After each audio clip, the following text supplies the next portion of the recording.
Convert it to cash. I need to call my accountant to be prepared for cash and seek ways to shelter it. The point I would like to make is that investments come and go, the market goes up and comes down, economics improves and crash. The world is always handing you opportunities of a lifetime every day of your life, but all too often we fail to see them. But they are there, and the more the world changes and the most technology changes, the more opportunity there will be to allow you and your family to be financially secure for generation to come. So why bother developing your financial intelligence? Again, only you can answer that. I know why I continue to learn and develop. I do it because I know there are changes coming. I would rather welcome change than cling to the past. I know there will be market booms and market crashes. I want to continually develop my financial intelligence because at each market change, some people will be on their knees begging for the job, and others, meanwhile, will take the lemon that life hands them, and we are all handed lemons occasionally and turn them into millions. That's financial intelligence. I'm often asked about the lemons I have turned into millions. I hesitate using many more examples of personal investments because I'm afraid it comes across as bragging or tooting my own horns.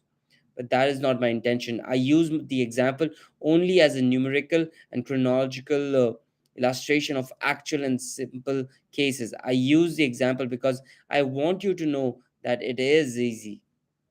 And the more familiar you become with the four pillar of financial intelligence, the easier it becomes. Personally, I use two main vehicles to achieve financial growth: real estate and small cap stocks. I use real estate at my foundation. Day in and day out, my properties provide cash flow and occasional spurt of growth in value. The small caps are used for fast growth. I do not recommend anything I do. The examples are just that, examples. If the opportunity is too complex and I do not understand the investment, I don't do it. Simple math and common sense are all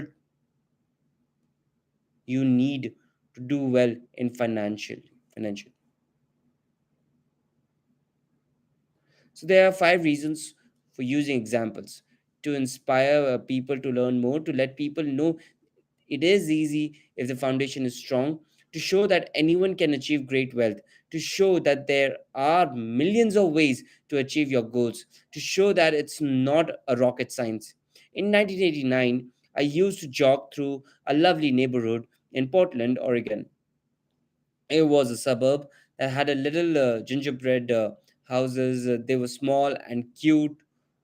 I almost expected to see a little red riding hood skipping down the sidewalk on her way to Granny's. There were for sale signs everywhere. The timber market was terrible. The stock market had just crashed and the economy was depressed. On one street, I noticed a for sale sign that was up longer than most. It looked old. Jogging past it one day, I ran into the owner who looked troubled. "What are you asking for your house?" The owner turned and smiled weakly. Make me an offer," he said. "It's been for sale for over a year. Nobody even comes by anymore to look at it." "I'll look," I said. I bought the house a half an hour later for $20,000, less than his asking price. It was a cute little two-bedroom home with gingerbread trim on all the window. It was a light blue with gray accent and had a built-in 1930. Inside there was a beautiful rock fireplace as well as two tiny bedrooms. It was perfect rental house. I gave the owner 5,000 down for a $45,000 house, and that was really worth 65,000, except that no one wanted to buy it. The owner moved out in a week, happy to be free, and my first tenant moved in, a local college professor.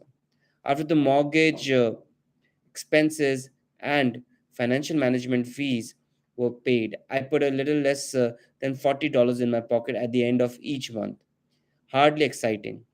A year later, the depressed Oregon real estate market had begun to pick up. The California investor, flush with money from their still booming real estate market, were moving north and buying up Oregon and Washington. I sold that little house for $95,000 to a young couple from California who thought that it was a bargain. My capital gains was approximately $40,000 were placed into a 1031 tax deferred exchange, and I went to shopping for a place to put my money. In about a month, I found 12 unit apartment house right next to the Intel plant in Beaverton, Oregon. The owner lived in Germany, had no idea what the place was worth, and again, just wanted to get out of it. I offered $275,000 for a $450,000 building. They agreed at to $300,000. I bought it and held it for 2 years, utilizing same 1031 exchange process.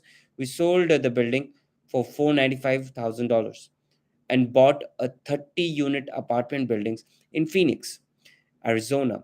We had moved to Phoenix by then and to get out of the rain and needed to sell anyway. Like the former Oregon market, the real estate market in Phoenix was depressed. The market was of the 30-unit apartment building in Phoenix was $875,000 with $225,000 down. The cash flow from the 30 unit was a little over $5,000 a month.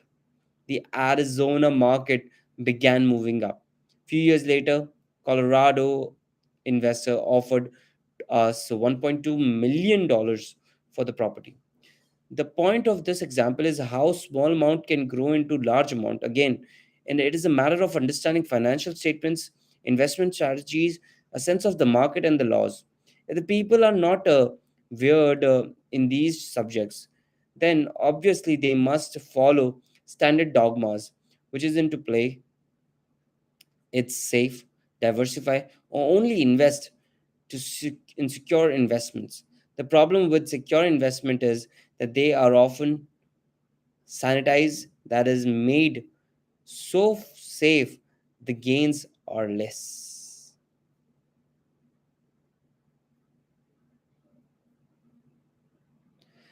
More large brokerage house will not touch speculative transactions in order to protect themselves and the client, and that is wise policy. The really hot deal was not offered to people who are novices. Often the best deal that makes the rich even richer are reserved for those who understand the game. It's technically illegal to offer speculative deals to someone who is considered not sophisticated.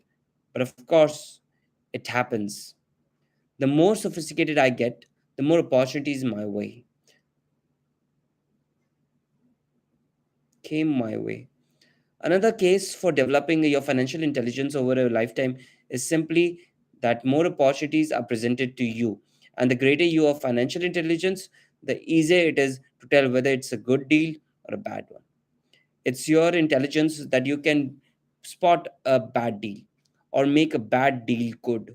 The more I learn, and there is a lot to learn, the more money I make simply because I gain experience and wisdom as the year go on. I have a friend who are playing safe, working hard at their profession and falling to gain financial wisdom, which does take time to develop. My overall philosophy is to plant a seed inside my asset column, and that is my formula. I start small and plant seed. Some grow, some don't. Inside our real estate corporations, we have property worth several million dollars is our own REIT. IT, a real estate investment trust. The point I'm making is that most of those millions started as little as $5,000 to $10,000 investment. All of those down payments were fortunate to catch a fast rising market and increase tax free. We traded in and out several times over a number of years. We also own a stock portfolio surrounded by the corporation that Kim and I call our personal mutual fund. We have friends who deal specifically with investors like us who have extra money each month to invest. We buy risk, speculative private companies that are just about to go public on a stock exchange in the United States or Canada. An example of how fast gains can be made at our 100,000 shares purchased for 25 crores each before the company goes public. 6 months later, the company is listed, and the 100,000 shares are now worth $2 each. If the company is well managed, the price going up and the stock may go up to $20 per share. There are years when our 25,000 has gone to a million in less than a year.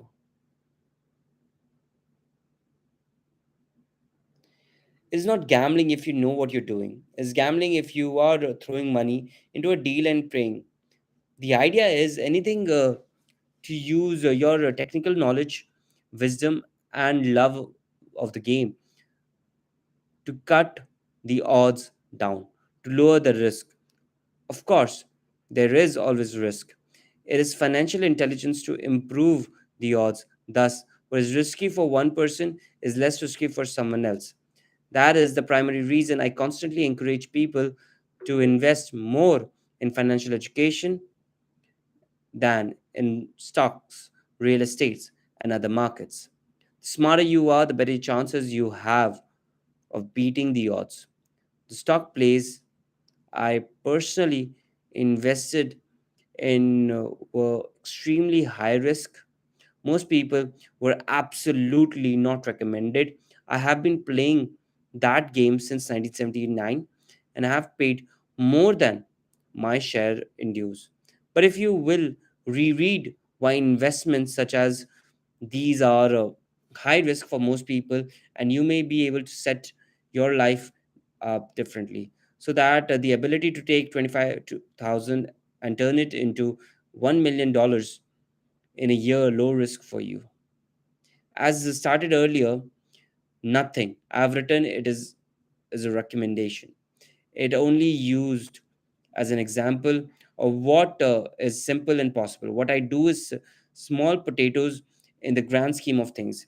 Yet, for the average individual, a passive income for more than $100,000 a year is nice, not hard to achieve, depending on the market and how smart you are. If it could be done in 5 or 10 years, if you keep up your living expenses modest, $1,000 coming in as additional income is pleasant. Regardless of whether you work, you can work if you like or take time off if you choose and use the government tax system in your favor rather than gain against you. My personal basis in real estate, I love real estate because it's stable and slow moving. I keep the base solid, the cash flow is fairly steady, and if proper T managed, steady, and if properly managed, has a good chance of increasing in value. The beauty of a solid base of real estate is that it allows me to take greater risk, as I do with stocks. If I make great profits in the stock market, I pay my capital gains tax on the gains and then reinvest what's left in the real estate. Again, further securing my asset foundation. A last word on real estate. I have traveled all over the world and taught investing. In every city, I hear people say you cannot buy real estate cheap. That is not my experience. Even in New York or Tokyo or just on the outskirts of the city, prime bargain was are overlooked by most people. In Singapore, with their high real estate prices, there are still bargains to be found within a short driving distance. So whenever I hear people say you can't do that here, pointing at me, I remind them that maybe the real statement is I don't know how to do that here. Yes, great opportunities are not seen with our eyes, they are seen with the mind. Most people never get wealthy because they are not trained financially to recognize the opportunity right in front of them. I'm often asked, how do I start? In the final chapter of this book, I offer 10 steps that I followed on the road to my financial freedom. But always remember to have fun.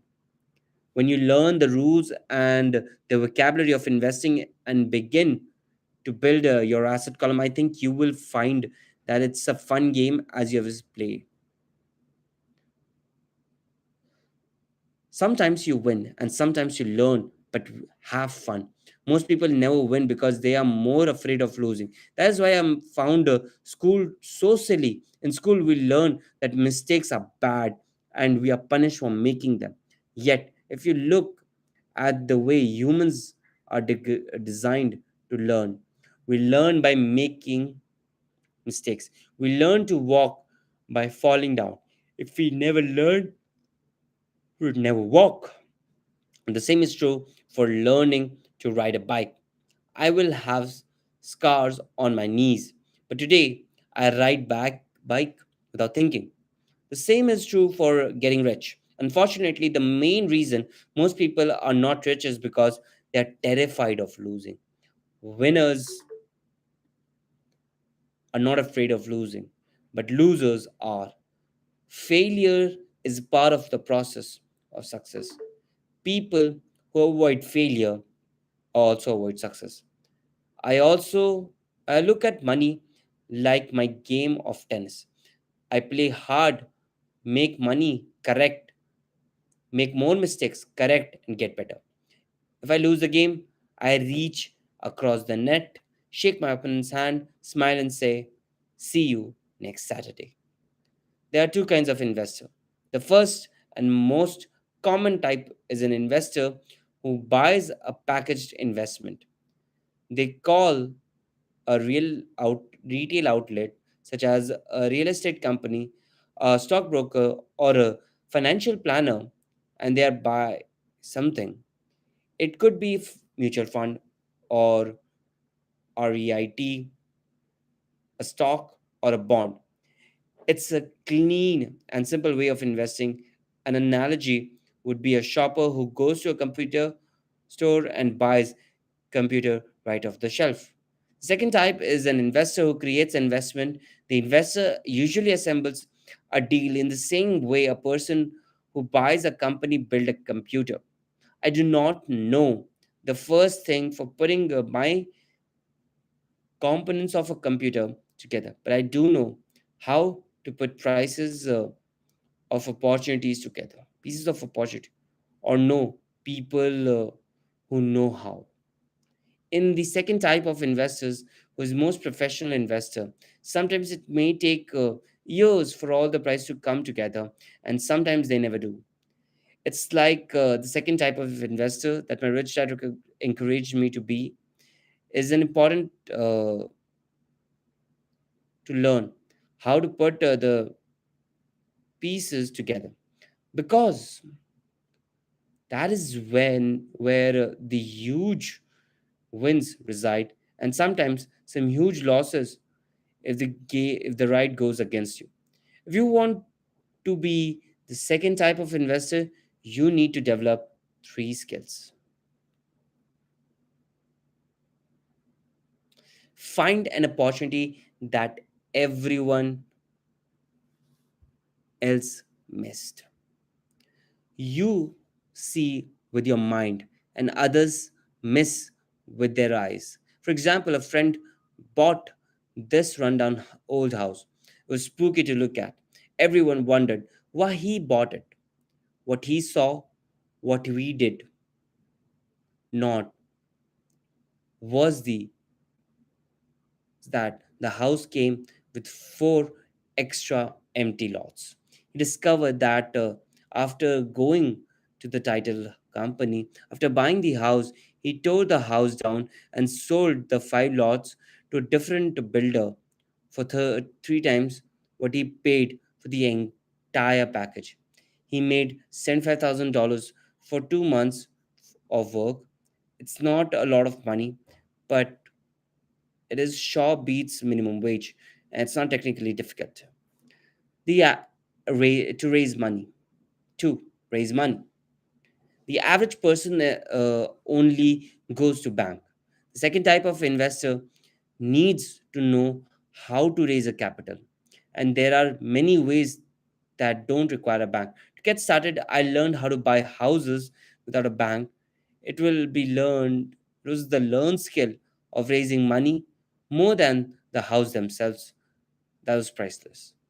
All too often, I hear people say, the bank won't lend me money, or I don't have money to buy it. If you want to be type 2 investor, you need to learn how to do that, which stops most people.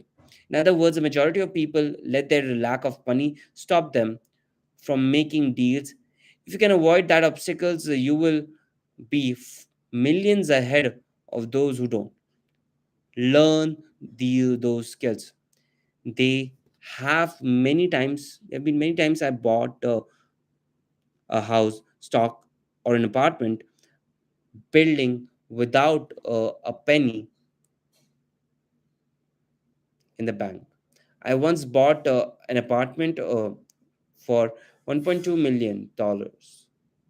I did what is called trying it out, and with the wireless contract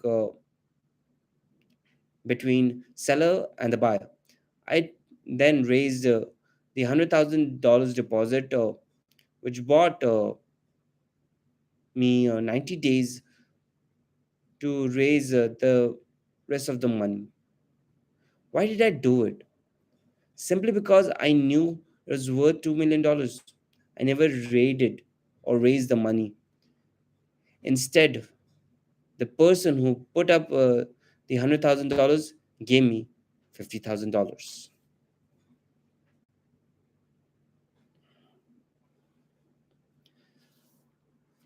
For finding the deal, took over my position and I walked away. Total working time 3 days. Again, it's what you know more than what you buy. Investing is not buying, it's more of a case of knowing. Organize smart people. Intelligent people are those who work with or hire a person who's more intelligent than they are. Who, when you need to advise, make sure you choose your advisor wisely. There is a lot of to learn, but the reward can be astronomical if you do not want to learn those skills. Then being a type 1 investor is highly recommended. Is what you know that is your generator wealth. It is what you do not know that is your greater risk. There's always risk. So learn to manage risk and instead of avoiding it. Instead of avoiding it.